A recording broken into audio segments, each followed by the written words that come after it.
An tambayi manzo Allah sallallahu alaihi wasallama, akramaka Allah, ka ji abin nan, duk duniya wa ka fi so? Sai ce Aisha.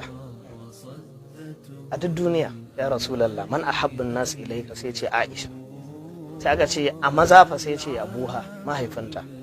To ka duba na Aishan ce da yace duk duniya ita ya fi so, ita ce yanzu take tambayar wanda ya fi kowa santa, cewa idan na dace da daren da ya fi kowanne dare, wadda aka fi so da wanda ya fi son nata da kuma daren da ya fi kowanne dare soyuwa a wurin mutane, ta ce a ciki wace addu'a zan yi? Ka gwada yadda manzala zai kwakule ya zaƙulo ya tace sannan ya ba masoyiyarsa addu'ar da ta fi kowace addu'a.